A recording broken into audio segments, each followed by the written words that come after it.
పాలకులం కాదు సేవకులం అంటూ తన నియోజకవర్గంలో ముఖ్యంగా విద్య, వైద్యము, తర్వాత నైపుణ్యానికి సంబంధించినటువంటి ఉపాధి కోసం పెట్టినటువంటి రంగాల వైపు ప్రత్యేకమైనటువంటి శ్రద్ధ వహిస్తున్నారు మహబూబ్నగర్ ఎమ్మెల్యే ఎన్ఎం శ్రీనివాసరెడ్డి. ముఖ్యంగా మహబూబ్నగర్ ఫస్ట్ పేరుతో నవరత్నాల అనేటువంటి కార్యక్రమాన్ని అమలు చేస్తూ అభివృద్ధి దిశగా పరుగులు పెట్టిస్తున్నారు. ప్రస్తుతం ఆయన మనకు అందుబాటులో ఉన్నారు. ఆయన అడిగి మరిన్ని విషయాలు తెలుసుకునేటువంటి ప్రయత్నం చేద్దాం. సార్, ఇటీవల కాలంలో మీరు గెలిచినప్పటి నుంచి నియోజకవర్గంలో ప్రధానంగా నవరత్నాల పేరిట ఒక కార్యక్రమాన్ని రూపొందించారు. ముఖ్యంగా మహిళలకు శిక్షణ అయితేనేమి, విద్యార్థులకు, ఔత్సాహికులైనటువంటి వారికి శిక్షణ పెంచడం. ప్రధానంగా మీ ఉద్దేశం ఏంటి దీనివల్ల? తెలంగాణ తెచ్చుకున్నదే మన పిల్లల భవిష్యత్తు బాగుండాలని చెప్పి. కానీ గత 10 సంవత్సరాల్లో వాటి మీద అంత పెద్దగా శ్రద్ధ పెట్టలేదు. అందుకే ఇప్పుడు ప్రజాపాలన వచ్చి మేము ఎమ్మెల్యే అయిన తర్వాత గౌరవ ముఖ్యమంత్రి గారి ఆలోచనలకు అనుగుణంగా తెలంగాణలో మనకు కావాల్సింది ఎడ్యుకేషన్, ఇరిగేషన్ అని చెప్పి పిల్లల విద్య మీద ప్రత్యేకమైన శ్రద్ధ తీసుకున్నాం. ముఖ్యంగా నా నియోజకవర్గానికి వస్తే ఇక్కడ గతంలో ఎడ్యుకేషన్ మీద అంత పెద్దగా ఎవరు కూడా ఇంట్రెస్ట్ చూపలే. ముఖ్యంగా 10వ తరగతి చదువుకుంటున్న పిల్లలు కానీ, ఇంటర్మీడియట్ పిల్లలు కానీ, డిగ్రీ చదువుతున్న పిల్లలకు కానీ వాళ్ళ కాలేజీలలో కనీస వసతులు కూడా లేకుండే విషయాన్ని మేము గమనించినాం. అందుకే 10వ తరగతి విద్యార్థులకు మంచి శిక్షణ ఇప్పించి వాళ్ళని భవిష్యత్తులో ప్రొఫెషనల్ కోర్సెస్కి వెళ్ళడానికి తయారు చేయించాలనే లక్ష్యంతో నా దగ్గర ఉన్న దాదాపు 30 స్కూల్స్లో వాలంటీర్స్ని పెట్టి 100% అనే పేరుతో 100% రిజల్ట్ రావాలి అని చెప్పి వాళ్ళకు కార్యక్రమం చేస్తూ ఉన్నాం. అలాగే ఇంటర్మీడియట్ ప్రభుత్వ కళాశాలలో చదువుతున్న ఇంటర్మీడియట్ విద్యార్థులకు కూడా ఎంసెట్ కోచింగ్, నీట్ కోచింగ్ ఇచ్చి వాళ్ళు ప్రొఫెషనల్ కోర్సెస్లో పోవడానికి వాళ్ళకి కావాల్సిన ఏర్పాట్లన్నీ కూడా చేస్తూ ఉన్నాం. తర్వాత కాలేజ్ ఇన్ఫ్రాస్ట్రక్చర్ని కూడా ఇంప్రూవ్ చేస్తూ ఉన్నాం. దాదాపుగా 40 కోట్లతోటి ఎంబీఎస్ డిగ్రీ కాలేజ్ అభివృద్ధి కోసం శాంక్షన్ చేయించుకున్నాం. పనులు జరుగుతూ ఉన్నాయి. IIITని కూడా మనం తీసుకురావడం జరిగింది మన జిల్లాకు. మహబూబ్నగర్ పట్టణంలోనే IIIT నిర్మాణం కూడా జరగబోతూ ఉంది. అలాగే తర్వాత ఇంజనీరింగ్ కాలేజు, లా కాలేజు, ఇటువంటి కాలేజీలన్నీ కూడా మనం మహబూబ్నగర్ తీసుకొస్తూ ఉన్నాం. మహబూబ్నగర్ను ఒక ఎడ్యుకేషన్ హబ్గా చేసి ఉమ్మడి జిల్లాలోని విద్యార్థులందరూ కూడా హైదరాబాద్కు పోవాల్సిన అవసరం లేకుండా ఈ మహబూబ్నగర్ పట్టణంలోనే అన్ని రకాల విద్యను వాళ్ళకు అందుబాటులో తీసుకురావాలని చెప్పి ఆలోచన చేస్తూ ఉన్నాం. అంతేకాకుండా మహిళల మీద కూడా దృష్టి పెట్టినాం. మహిళలు ఇప్పుడున్న సామాజిక ఆర్థిక పరిస్థితుల్లో కుటుంబంలో ఒక ఉద్యోగంతో నడవట్లేదు. కాబట్టి ఇద్దరు కూడా ఉద్యోగాలు చేయాల్సిన అవసరం వచ్చింది. లేదా స్వయంగా ఎంటర్ప్రీనర్ అయ్యి వేన్నీళ్ళకు చన్నీళ్ళకు తోడుగా అన్నట్టుగా కుటుంబ ఆదాయంలో పాలు పంచుకోవాల్సిన బాధ్యత ఈరోజు మహిళల మీద కూడా పెరిగింది. కాబట్టి వాళ్ళు వాళ్ళ కాళ్ళ మీద నిలబడేటట్టుగా దాదాపుగా ఇప్పటిదాకా ఒక 1500 మంది మహిళలకు, పట్టణంలోని మహిళలకు ఉచితంగా శిక్షణ ఇప్పిస్తూ ఉన్నాం.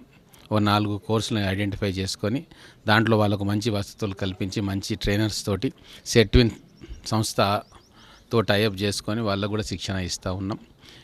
అలాగే స్కిల్ డెవలప్మెంట్ కూడా 2 ఇన్స్టిట్యూట్స్ని తీసుకొచ్చుకున్నాం. ఆ స్కిల్ డెవలప్మెంట్ ట్రైనింగ్ కూడా జరుగుతూ ఉంది. డిగ్రీ కాలేజీలో కూడా skill development training Deshpande foundation పేరుతోటి అక్కడ కూడా ఇవ్వడం జరుగుతూ ఉంది. ఓవరాల్గా ఇన్ఫ్రాస్ట్రక్చర్ తీసుకురావడము, మహబూబ్నగర్కు కాలేజీలు, స్కూల్స్తో పాటు రింగ్ రోడ్లు, అలాగే underground drainage, water supply schemes, వీటన్నిటితో పాటుగా మానవ వనరుల అభివృద్ధి అనేది ఒక ముఖ్యమైన అంశంగా నేను పరిగణిస్తూ ఉన్నా. ఇక్కడ నేటి బాలలే రేపటి పౌరులు. తెలంగాణ భవిష్యత్తు మన విద్యార్థుల చేతిలో ఉంది. కాబట్టే వాళ్ళను క్రియేటివ్ స్టూడెంట్స్గా తయారు చేయాలా. వాళ్ళు రేపు గొప్ప గొప్ప ఆవిష్కరణలు చేయాలి. ఆర్టిఫిషియల్ ఇంటెలిజెన్స్ యుగంలో పిల్లలు మామూలుగా చదివితే సరిపోదు, వాళ్ళు క్రియేటివ్గా ఉంటేనే రేపు రాణిస్తారని చెప్పి 8th, 9th, 10th ఆ క్లాసులో చదువుతున్న విద్యార్థులను ఇప్పటి నుంచే మనం ఆ ఓరియంటేషన్ ఇస్తే ఖచ్చితంగా వాళ్ళు రాబోయే రోజుల్లో పోటీ ప్రపంచంలో నిలదొక్కుంటారన్న ఆలోచనతో పనిచేస్తూ ఉన్నాం. కొన్ని వేల మంది మేము చేస్తున్న కార్యక్రమాలకు వేల మంది స్టూడెంట్స్ దాంట్లో పాలు పంచుకుంటూ ఉన్నారు. మన పాఠశాల విద్యా వ్యవస్థ డిఈఓ గారు కానీ మిగతా అధికారులు, విద్యా అధికారులు కూడా వాళ్ళు కూడా సంపూర్ణమైన సహకారం అందిస్తూ ఉన్నారు. టీచర్స్ కూడా వాళ్ళ వంతు సహాయం అందజేస్తూ ఉన్నారు. స్పెషల్గా మేము నియమించుకుంటున్న వాలంటీర్స్ కూడా చాలా నిష్ఠతోటి, నిజాయితీతోటి మా పిల్లలకి మంచి భవిష్యత్తు ఉండాలనే తపనతోటి వాళ్ళు కూడా పనిచేస్తూ ఉన్నారు. ఒక టీం వర్క్గా అందరూ కలిసి ఈ పెద్ద బృహత్కరమైన కార్యక్రమాన్ని మేము మొదలుపెట్టినాం. ఈరోజు జేడి లక్ష్మీనారాయణ గారు మా పిల్లల కోసం అనేక మోటివేషన్ క్లాసెస్ ఇస్తున్న వ్యక్తి ఇక్కడ జరుగుతున్న డెవలప్మెంట్స్ ఎడ్యుకేషన్ మీద మేము తీసుకుంటున్న శ్రద్ధను చూసి వారు స్వయంగా ఇక్కడికి వచ్చి IIIT కోచింగ్ తీసుకుంటున్న 150 పిల్లలకు మోటివేషన్ క్లాస్ తీసుకోవడం జరిగింది. వారు చాలా చక్కగా పిల్లలకు వివరించారు ఈరోజు మోటివేషన్ క్లాస్లో. ఇంకా అనేక కార్యక్రమాలు భవిష్యత్తులో మేము తీసుకోబోతూ ఉన్నాం. హెల్త్ విషయంలో కూడా ఈరోజు నా 1000 పడకల ఆసుపత్రిని కూడా త్వరలో ఓపెన్ చేసుకుంటాం. మిగతా బ్లాక్స్ కూడా కంప్లీట్ చేస్తూ ఉన్నాం.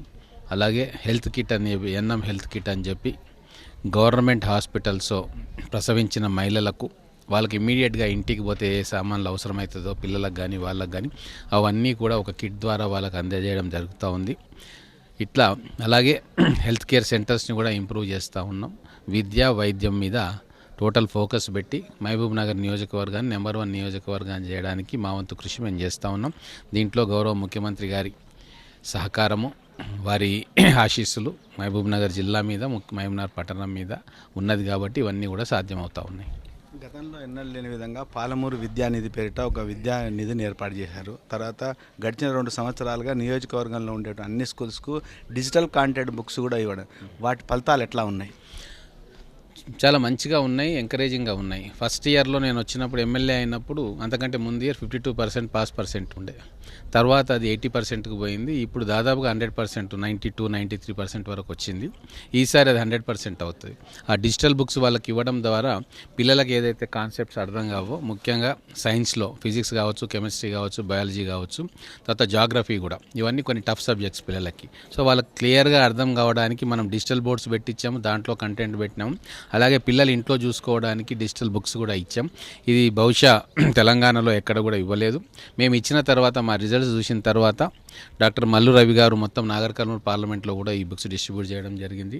అలాగే జడ్చల శాసనసభ్యులు కావచ్చు, దేవరకద్ర శాసనసభ్యులు కావచ్చు, మక్తల్ శాసనసభ్యులు మంత్రివర్యులు శ్రీహరి గారు కావచ్చు, వారు కూడా ఈ బుక్స్ చాలా బాగున్నాయి, మా పిల్లలకి ఇవ్వాలి అని చెప్పి వాళ్ళ నియోజకవర్గాల్లో కూడా పిల్లలకి ఇవ్వడం జరిగింది.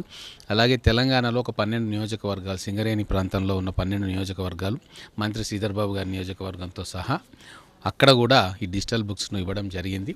ఓ ప్రయోగాత్మకంగా ఈ డిజిటల్ బుక్స్ ఇస్తూ ఉన్నాం. దానివల్ల పిల్లలకి రేపు భవిష్యత్తులో 10th క్లాస్లో మంచి మార్క్సే కాదు, భవిష్యత్తులో ఇంటర్మీడియట్లో వాళ్ళు ఎంపీసీ తీసుకున్న, బైపీసీ తీసుకున్న చాలా క్లారిటీ తోటి ఆ ఎగ్జామ్స్ను ఫేస్ చేసుకోగలుగుతారు. రేపు ఎంట్రన్స్ ఎగ్జామ్లో కూడా వాళ్ళ పర్ఫార్మెన్స్ చాలా ఖచ్చితంగా బాగుంటుందని చెప్పి మేము ఆశిస్తూ ఉన్నాం. ఇది ఎమ్మెల్యే గారి యొక్క అభిప్రాయం. మొత్తంగా విద్యతోనే అన్ని సాధ్యమవుతాయి కాబట్టి విద్యార్థులకు నాణ్యమైనటువంటి విద్య అందించేందుకోసం కావాల్సినటువంటి అన్ని చర్యలు చేపడుతున్నామని చెప్తున్నారు. ముఖ్యంగా ఏదైతే మహబూబ్ నగర్ను ఎడ్యుకేషన్ హబ్గా తీర్చిదిద్దేందుకు కావాల్సినటువంటి చర్యలన్నీ కూడా చేపడుతున్నామని చెప్తున్నారు. కెమెరామెన్ అరుణ్తో విజయభాస్కర్, సాక్షి న్యూస్, మహబూబ్ నగర్.